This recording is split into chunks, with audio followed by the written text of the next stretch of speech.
Claudia Cardinale is considered one of the most beautiful actresses to have ever graced the Hollywood and European screens. Her role in the classic film Once Upon a Time in the West would forever etch her name among one of the greats. But before her rise, she found herself in a lot of unfortunate events that almost destroyed her life. She was forced to publicly call her biological son her brother and was forced to remain single for most part of her life. Why? Follow us along as we uncover it all in this video. Claudia Cardinale, the enchanting Italian actress of the 1960s, began her remarkable journey in a land far from her Italian roots. Born on April 15, 1938 in Tunisia, a French colony at the time, she grew up immersed in the elegance of the French language. Her father, an enterprising Sicilian, found himself in Africa, working in the construction of Tunisia's inaugural railroad. Iolanda Greco hailed from a lineage of shipbuilders in Sicily. Claudia, the eldest among her siblings, was affectionately called Claude due to her spirited and quick-witted nature. Her parents raised their children with strict discipline, demanding nothing short of excellence. Punishments were severe for any transgressions, and Claudia often assumed a leadership role among her younger siblings. In their conservative school, educators adhered to traditional methods, subjecting Claudia and her siblings to teasing and even physical assaults from classmates who mockingly labeled them as fascists. Claudia, always ready for a fight, defended herself fiercely, often incurring the wrath of her teachers. Despite her tomboyish demeanor, Claudia's inherent beauty remained undeniable, even hidden beneath her modest attire. Makeup-free and clad in dark garments, she exuded an aura of chastity. She envisioned a future as a missionary teacher, eager to travel to Africa and educate the young minds of the continent. However, her admiration for cinema turned brightly, with idols like Marlon Brando and Brigitte Bardot captivating her heart. And as fate would have it, a budding French filmmaker named Renée Vautier visited her school when she was just the age of 14. Vautier was scouted for a European girl with an Arab-like appearance for a role in his documentary Golden Rings. He ultimately selected Claudia, but her strict parents forbade their children from participating in the production. Claudia featured in the film anyway, albeit for a very brief moment. But that was all she needed. In a mesmerizing moment in the film, Claudia's face emerged for just a few seconds, a handkerchief blown away by the wind revealing her bewitching black eyes gazing into the camera. The film Golden Rings triumphed at the Berlin Film Festival, leaving audiences and jurors spellbound by the enigmatic newcomer. Suddenly, Claudia found herself in the spotlight, attracting attention from fashion magazines and embarking on a blossoming modeling career.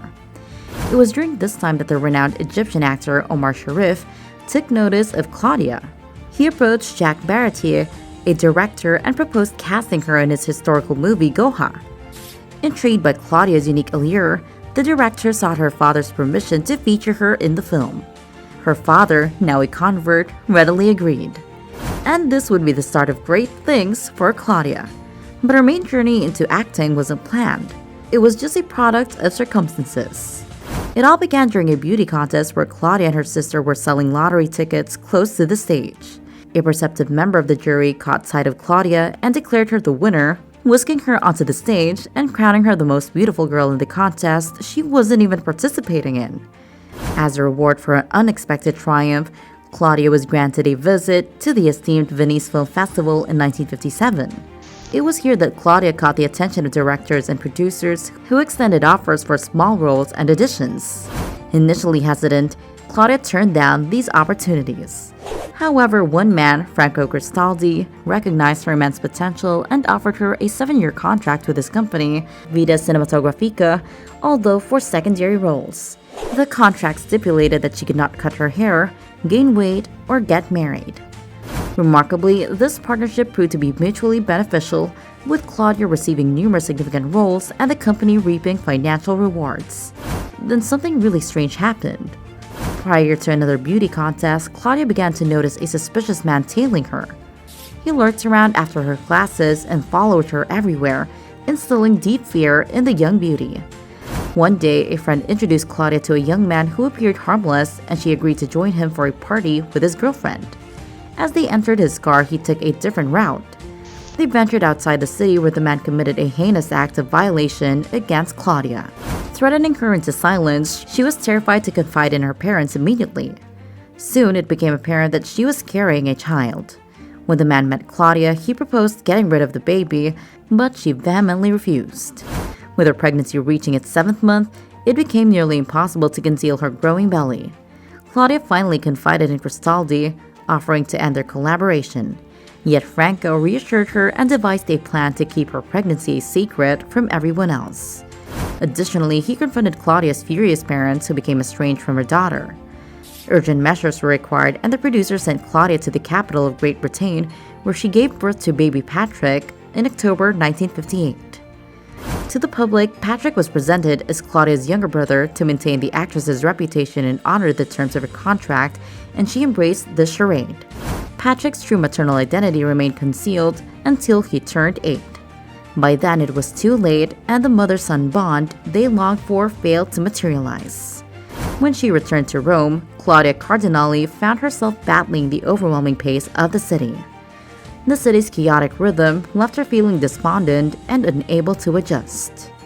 Seeking solace, she enrolled in an actor's course at the Roman Film Center. It was there that Claudia's stunning photo shoots emerged, capturing her youthful essence without the embellishment of makeup. When offered the role of Ada in the film The Girl with a Suitcase in 1960, Claudia didn't ponder much about the character. The script dictated that the protagonist, hailing from a humble background, must conceal her pregnancy, a situation Claudia had recently experienced herself. While the role proved successful, it plunged the actress into a melancholic state. Her personal history collided with her on-screen persona, stirring a tempest of unpleasant emotions that made her even contemplate leaving the world of cinema. But before she could even complete her thought, she was offered the role of Barbara in the movie Handsome Antonio, where she found herself paired with a captivating Marcello Mastroianni as her on-screen lover. Marcello was smitten with Claudia and able to divert his gaze. However, Claudia, scarred by past experiences, remained guarded, denying him with laughter that wounded his pride. It was in the same year that Claudia Cardinali began collaborating with the esteemed director Luchino Visconti. Their partnership produced timeless works of art, including Rocco and His Brothers in 1960, The Leopard in 1963, Vagistel dell'Orsa in 1965, and Grupo di Familia in Un Interno in 1974. In Rocco and His Brothers, Claudia portrayed Ginetta, the devoted wife of her elder brother. It was during this film that she first encountered Alain Delon. The director was captivated by their chemistry and invited them to play a married couple in The Leopard. While they were friends in real life, their camaraderie nearly blossomed into a love story. Love scenes with the handsome and young Alain tormented Claudia. However, her strict upbringing stifled her passions. Alain noticed her struggle but remained convinced that she had fallen in love. He wagered with Visconti that he could win Claudia's heart but ultimately lost. Although they flirted, their relationship never progressed. While Claudia's career soared, one aspect hindered her progress: the oppressive contract she had with Cristaldi. He controlled every aspect of her life, from film roles to image, working hours to royalties. Unofficially, Claudia was regarded as his wife, sharing the same room during tours but maintaining a formal address with Franco. In the early 1960s, the producer proposed to Claudia, leaving her fearful of declining. They married clandestinely, shielding their union from prying eyes. Claudia's life was deeply affected by her oppressive husband's influence. After enduring years of such a relationship, the actress found herself falling in love with a young director named Pasquale Esquitieri, despite his marriage and children. When Claudia confessed her feelings for him to her husband, he reacted with fury, threatening to harm himself and destroy her career. Unmoved by his threats, Claudia remained resolute. In a jealous rage, her husband sought to ruin Pasquale's life, using his power in the film industry to banish him from making movies. Pasquale, feeling responsible for Claudia's misfortune, hesitated to snatch her away and jeopardize his own career. Over time, the situation gradually improved. Pasquale started creating remarkable films, and Claudia gave birth to their daughter, whom they named Claudia as well. Just months before a momentous occasion, Claudia became a grandmother when her son Patricio welcomed a daughter named Lucille. Claudia now resides in Paris with her husband, engaging in occasional film projects, visiting her family in Rome, and actively participating in social endeavors. If you enjoyed this video, there's a good chance you'll also enjoy the one showing on your screen right now. Click, enjoy, and don't forget to subscribe to the channel. See you on the next one.